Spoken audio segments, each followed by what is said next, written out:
Mit navn er Willy, og velkommen til VBN Estates YouTube-kanal. I dag skal vi snakke lidt om danskernes favoritsteder, og hvor de typisk køber ferieboliger på Costa del Sol, og vi kommer også lidt ind omkring Costa Tropical. Området, vi vil starte med i dag, er Benalmádena, som er nok et af de mest hotte områder, hvor der er flest danskere, som køber ferieboliger i Sydspanien. Og der vil vi snakke lidt om områder, hvad der er i de forskellige områder, fordele og ulemper, og hvad man ligesom også skal være forsigtig med, når man går ind og investerer i en feriebolig i de her områder.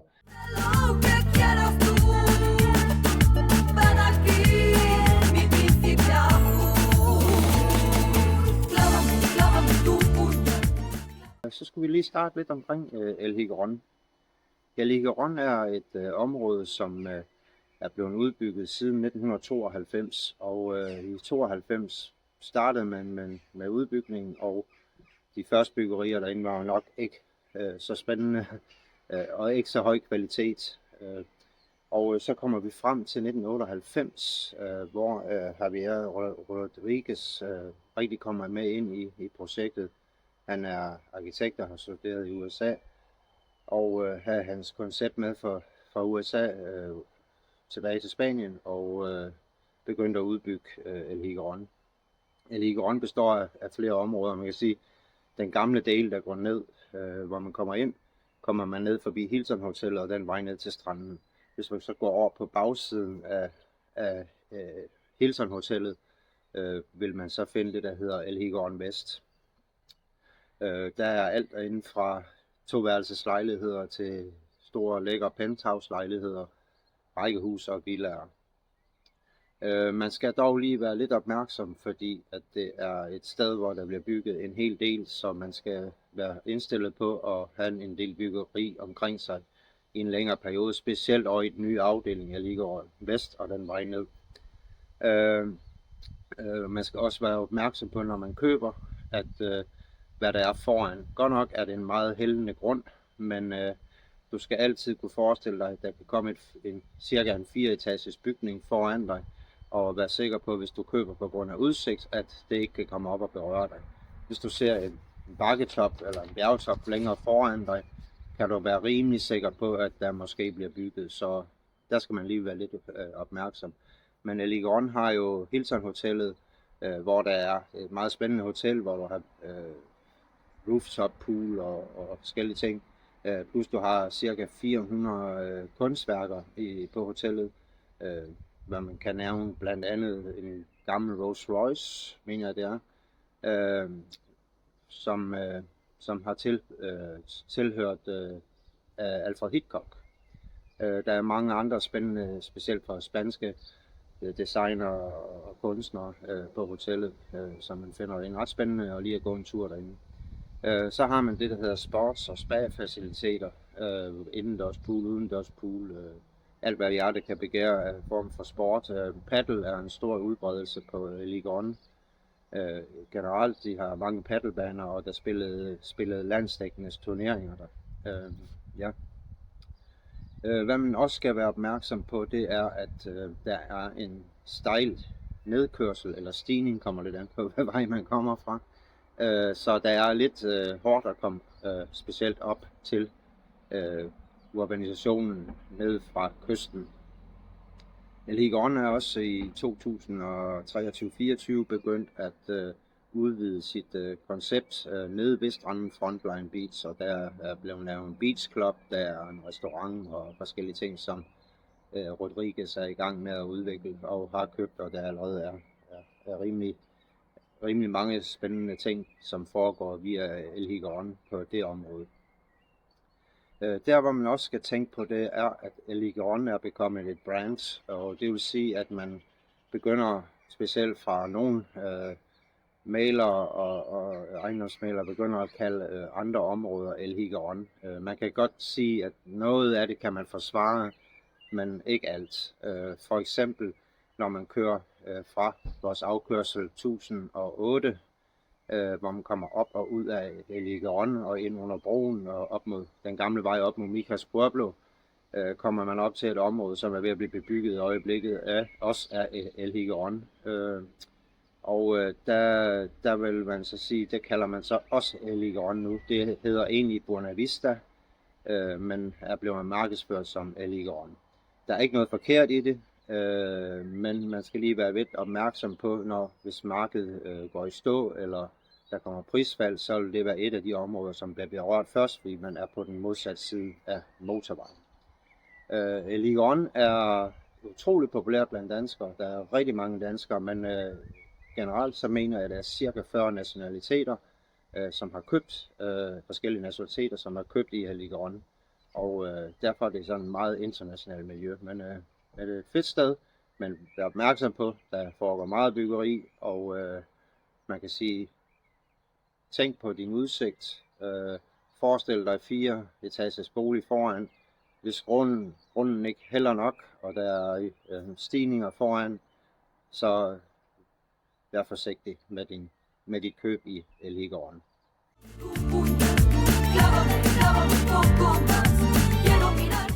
Næste område, vi skal snakke om, det er La Cablania. La Cablania er et gammelt villaområde med lavt byggeri, som har været med til at hjælpe til, at på den her bjergskråning, at man bevarer meget udsigt fra sin bolig i La Cablania. Området er stort set udbygget fuldstændigt. Der er primært andalusisk stil villaer, dog er de senere år en del, der er blevet revet ned og bygget mere funky stil villaer i området. Byggeriet blev opstartet cirka i 1972, hvor man lavede urbanisationen La Cablania, og der var så også en mindre urbanisation i forbindelse med det, der hed Tormar. Men som generelt navn kalder man det La Cablania. La Cablania er typisk, som jeg nævnte, villaer, og priserne de starter typisk omkring 1,5 millioner euro og op efter. En 3-4 soveværelses villa, der er i pæn stand og renoveret med privat pool, skal man forvente en pris omkring 2 millioner plus i euro. Godt sted at investere, fordi at det har altid været populært. Villaerne ligger ikke specielt lang tid til salg, hvis de er prissat korrekt. Og det skal man så lige være opmærksom på, det er, der er en del, der ikke er, hvor at der er typisk overvurderinger på.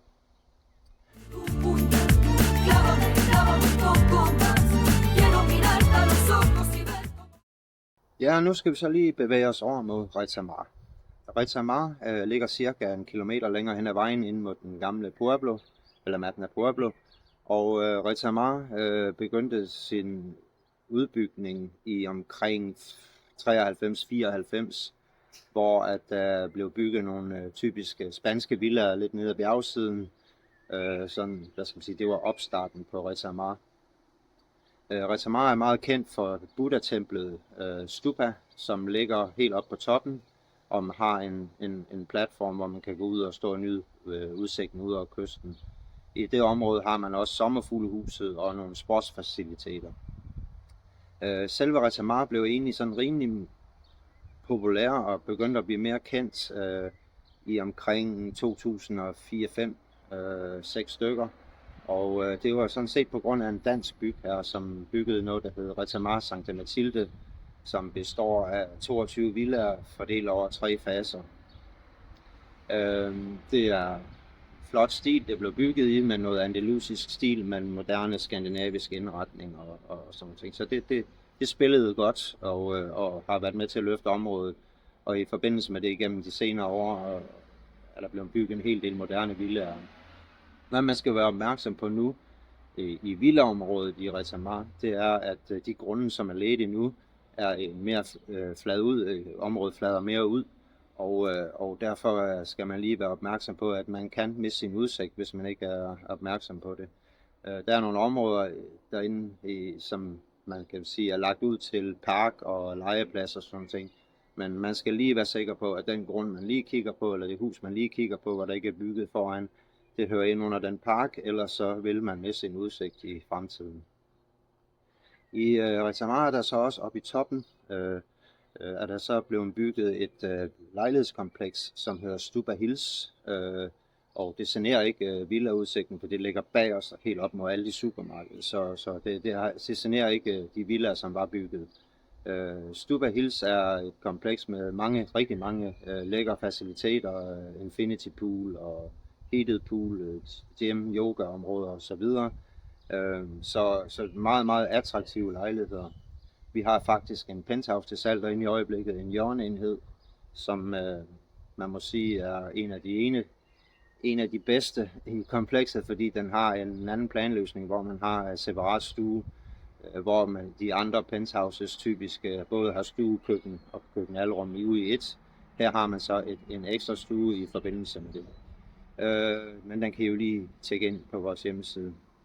Fordelen ved Retamar, specielt i den øvre del af Retamar, er, at man kan gå ind til Belamatna Pueblo. Det er cirka 2 kilometer, så er man inde i den gamle bycentrum, hvor man har mange lækre restauranter og andet. Typisk spansk hvid by. Altså, Retamar, villaerne, vil jeg sige, der skal man tænke på prisleje start omkring 1,7 millioner euro og op efter. En typisk forholdsvis ny villa med 3-4 soveværelser vil ligge i prisleje omkring 2,2 millioner euro. Lejlighederne skal vi regne med om start omkring 600.000 euro og så op til 1,5 millioner euro. Så det er prislejet i området. Husk at være opmærksom på, hvis I kigger på nybyggeri, hvad er der foran, hvad kan der ske foran, hvad er der er planlægning fra kommunens side på de jordstykker, som ligger foran. Så et godt råd, find nogen I stoler på, som guider jer den rigtige vej, når I skal købe i området.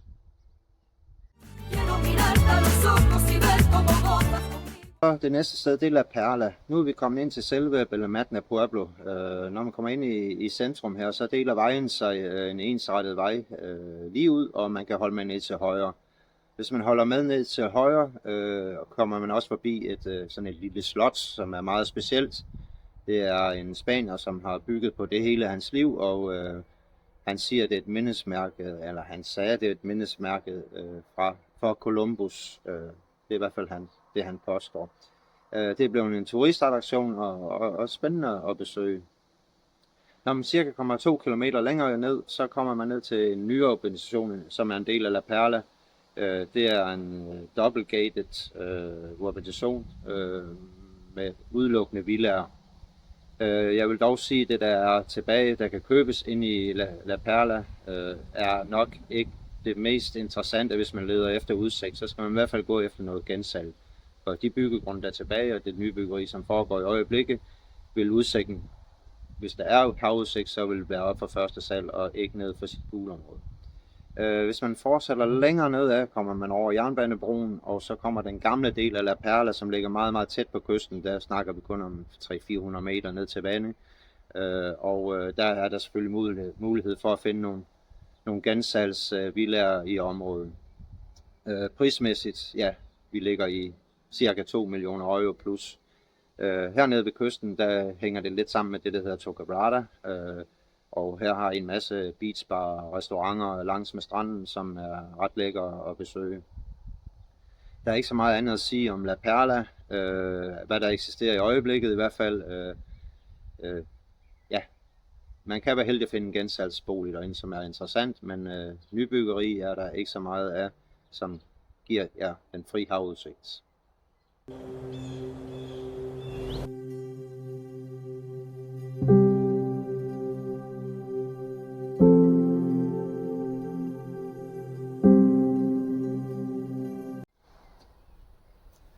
Og nu er vi op til Puebloen igen, så vi fortsætter forbi Puebloen, og der, når man kører den ensrettede vej med lysregulering, der vil man komme forbi den gamle Pueblo inde på sin højre hånd.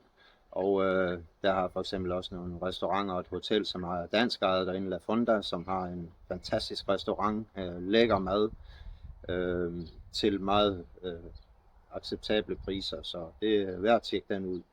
Men så kommer vi lige lidt længere over, at man kommer lige forbi nogle forskellige restauranter og lidt caféer og forskellige ting, og så kommer man over til den gamle Tyrfægter Arena, som ligger på venstre hånd. Ned til højre kører man lige 50-70 meter ned ad vejen i et grønt område, og der kommer man så ned til en indkørsel, der hedder Rancho Domingo. Men Rancho Domingo er byggestilen, det er hvide mursten, skal være hvidt, og det er primært villaområde. Der ligger et enkelt kompleks derinde med nogle rækkehus og sådan forskellige ting. Ja. Lejligheder tror jeg faktisk også, der er lidt. Men primært er det en villaområde. Det positive ved Rancho Domingo, det er, at det er udbygget. Villaerne har meget, meget store haver, derfor er det ikke så tæt bebygget. Meget af det også i et plan, som er svært at finde normalt. Og der er der så en grund, som har lagt ledig lige når man kommer ind i Rancho Domingo, som har lagt i rigtig mange år, som ikke er blevet bebygget. Det bliver den nu. Vi har lige fået det ind til salg, og Monchas Collection, det bliver et ret fedt sted, fordi det bliver ligesom bygget et. Det skal falde sammen med naturen. Der har været ret strenge krav fra kommunen for at få byggetilladelsen. Og her får man fed udsigt, og der er ligesom ikke rigtig plads til at bygge mere, så man kommer ikke til at bo i et område, hvor der vil være byggeri de næste 10 år. Så attraktivt, og det kan I også lige tjekke af inde på vores hjemmeside på nye developments. Ret spændende. Prisen starter omkring 600.000 og op til 1,45 stykker. Men tjek den ud. Interessant område, og her har man ikke ret langt ned til det, der hedder Arroyo de Mel, som egentlig er hovedbyen i Bellomatna Kommune. Så snak lidt om Torquebrada. Torquebrada er, hvad skal man sige, længere nede mod kysten i Bellomatna Kommune, og Torquebrada har lidt forskellige områder. Nogle er interessante, nogle mindre interessante, og noget er godt byggeri, og noget er på godt dansk skrammel, som man skal holde sig langt væk fra. Vi kan starte lidt ud omkring golfbanen, som nok er det mest interessante, i hvert fald for os skandinaver. Og det er Torquebrada Golf, som er en gammel turbane. Jeg mener faktisk, det er den første turbane i Andalusia. Jo, skal jeg lige være 100% sikker, men det mener jeg. Det er stadigvæk en meget, meget attraktiv golfbane at spille. Den ligger sådan prislejet midt i midten cirka, så hvis man er lidt golffanatiker, så kunne det være en god idé at lige tjekke Torquebrada Golf ud. Omkring Torquebrada Golf ligger der nogle komplekser. Der er en urbanisation, som hedder Mediterra. Mediterra er et godt development på plussiden. Det består mest af 2-værelses lejligheder og nogle 60-overværelses penthouse lejligheder. Det er bygget over 2 faser og har et ret lækkert poolområde og en dejlig udsigt. Det eneste man lige skal være opmærksom på, det er, at de fleste lejligheder har overdækket terrasse, men det kan også være skønt om sommeren, hvis man primært bruger det om sommeren. Mediterra, jeg tror jeg solgte min første lejlighed derinde i 2006 og solgte den helt del frem til 2010. Og så har der været nogle gensalg indimellem. 100 meter længere henne, der ligger klubhuset til Torquebrada Golf, og hvis man så fortsætter 150 meter længere, så kommer der et development, som hedder Finca Donna Maria, som også kommer op på salg der sidst starten 2004 og frem efter, der var der skub på indtil finanskrisen kom i 2008, og der har vi selvfølgelig også solgt en hel del boliger inden. Der er 3 eller 4 faser derinde, hvor de 2 første er nok de mest interessante, og i øjeblikket er den helt nye fase, som er påbegyndt, og salget er påbegyndt, så hvis det kunne være noget for jer, og der er prislejet i det lidt lavere, vi starter omkring 437.000 euro og op efter. Så det kan I altid kontakte os om, hvis vi vil have information om det nye projekt i Finca Donna Maria eller nogle gældssalgslejligheder. Så har man det område, som er et villaområde i Torquebrada. Det er meget populært blandt hollændere. Jeg vil skyde på, det blev nok bygget i starten 80'erne og frem. Og de her villaer, de ligger typisk på vejnavne som Calle Finlandia, Calle Dinamarca og sådan ting, hvis det siger lytterne noget. Men det er i hvert fald noget, man lige kan gå ind og tjekke på internettet. Ikke så populært blandt skandinaver, men meget populært blandt hollændere. Det fede ved Torquebrada er kyststrækning, kan man sige, for der har man både sandstrand, stenstrand, noget klipinformation. ud til vandet, som gør, at man får nogle ret lækre beachclubs og restauranter og forskellige ting langs med hele kyststrækningen, hvor man kan gå ned og nyde en drink eller en god middag. Det er lidt et område, som, hvad skal man sige, som trækker lidt ned i Tor Quebrada, og det er et område, som ligger cirka 100 meter fra kysten, når man kører op af i Tor Quebrada, og det er et meget, meget tæt bygget lejlighedskompleks. Der er en del, man nok skal holde fingrene væk fra, hvis man vil være sikker på, at sin investering ikke taber værdi, hvis markedet engang skulle gå i stå eller gå ned i pris.